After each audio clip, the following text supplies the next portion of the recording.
Pour modéliser le pot à crayon, nous allons utiliser le logiciel Tinkercad.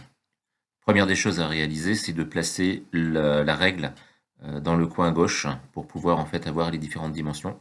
Et ensuite prendre une forme simple pour réaliser son pot à crayon. Donc ici par exemple on peut prendre un cylindre, un cube ou pourquoi pas également un hexagone.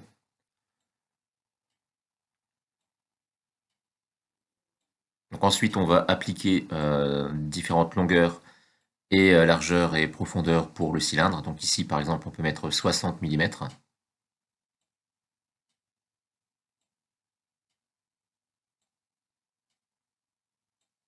Et en hauteur, 100 mm. Auparavant, donc on va augmenter les côtés du cylindre pour avoir quelque chose de vraiment très cylindrique. Donc là, il était sur 12 côtés, on l'a mis à 64. Donc voilà, on le remet à 100 mm en hauteur. Ensuite, on va dupliquer ce cylindre.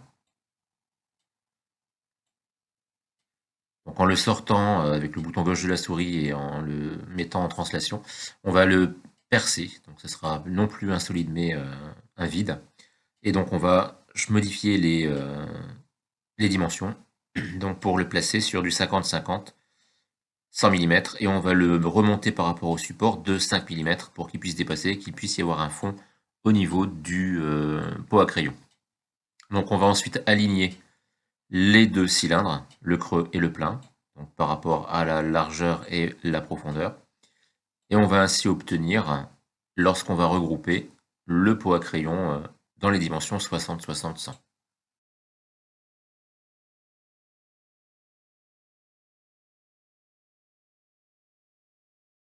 Donc en accéléré, on peut faire la même chose pour le cube et également pour l'hexagone.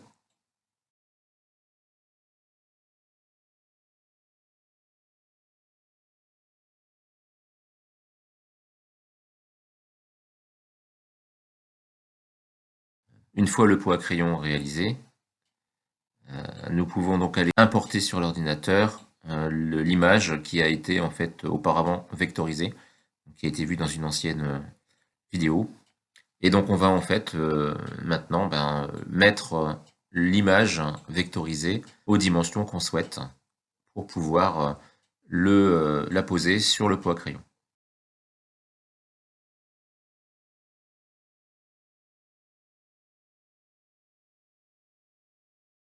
On va lui faire une rotation de 90 degrés. Et ensuite, on va pouvoir donc sélectionner à la fois le pot à crayon et l'image qu'on veut y intégrer pour pouvoir les aligner et repousser vers le pot à crayon l'image pour qu'elle puisse être incrustée à l'intérieur en vérifiant bien qu'il n'y a pas d'écart entre l'image et le pot à crayon.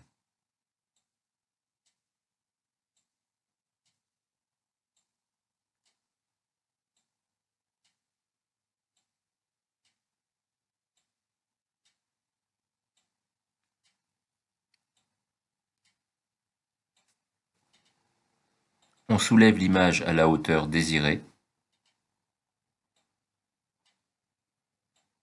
Et donc ensuite, on va réaliser la même chose pour l'hexagone et le cylindre.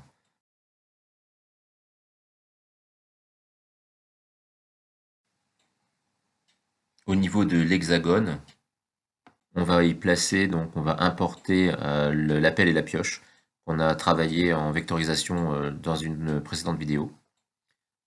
Et là, de la même façon, on va pouvoir l'intégrer en le poussant dans le pot à crayon.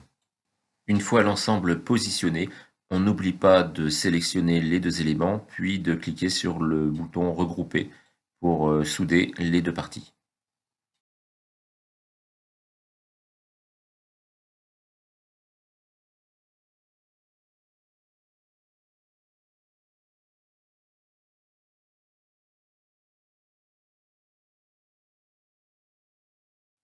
Il ne reste plus ensuite qu'à exporter le pot à crayon qu'on souhaite imprimer en 3D en l'enregistrant au format STL.